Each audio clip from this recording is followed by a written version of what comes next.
Good morning, I'm Vincent Kasozi. Benjamin Agaba, who set himself on fire outside Parliament, has succumbed to burn injuries at Chirudu Referral Hospital.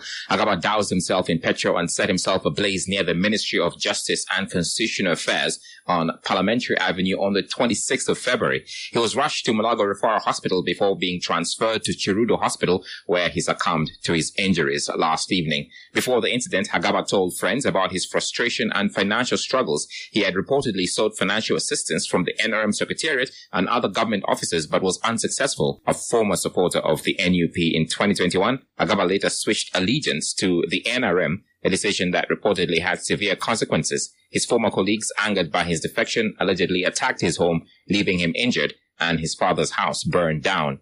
Last week, Emmanuel Dombo, the NRM's Director of Communication, acknowledged that Agaba might not have received the support he sought from the party because he did not meet the right people at the Secretariat. A set of conjoined twins have died at Jinja Regional Referral Hospital. The babies were delivered by cesarean section at Chiunga Health Center 4. They were joined together at the stomach all through to the chest area. Their mother, Amina Muchala, says she underwent all the mandatory antenatal visits at Kalioa Health Center 2 in Chamvuma Town Council, Luka District. When she started experiencing intensified labor pains, she was referred to Irongo Health Center 3, which is situated 10 kilometers away. According to Muchala, the health workers at Irongo induced her pregnancy with hopes of easing the delivery process in vain. She was referred to Chiunga Health Center 4, located another 13 kilometers away. However, during the cesarean section, the doctors informed her sister that she was pregnant with Siamese twins. The conjoined twins were admitted in the high dependence preterm ward for 3 hours before referring them to Jinja Hospital's neonatal ICU for further assessment. The doctor says that the delays of procuring the ambulance to Jinja, coupled with mobilizing specialists over the weekend, might have contributed to the early death of the conjoined twins. 6 Ugandans who were held captive by human traffickers in Myanmar scam centers have finally returned home, ending their harrowing 13-month ordeal. The group arrived at Entebbe International Airport on the 9th of March, where they were received by officials from Hope Cry International Uganda. Their return was made possible through a joint effort between Uganda's embassy to Thailand and Hope Cry, an international organization that aids survivors of human trafficking worldwide.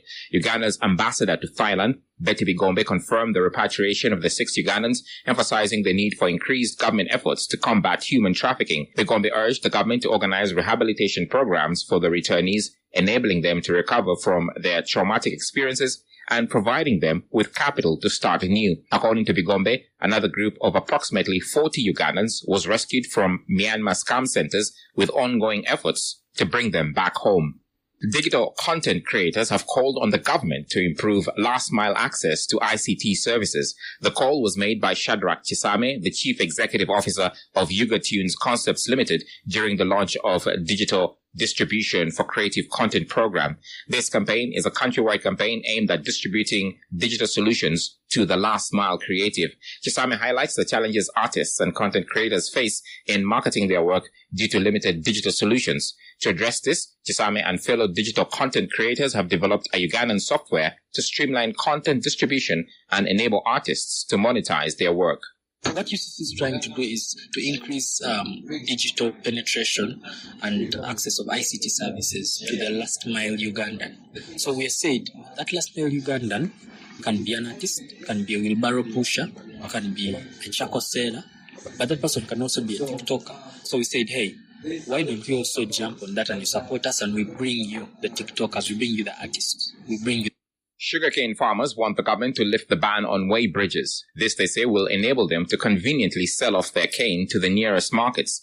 This appeal follows a statement which was issued by the Trade Minister directing all weigh bridge operators to close shop with immediate effect.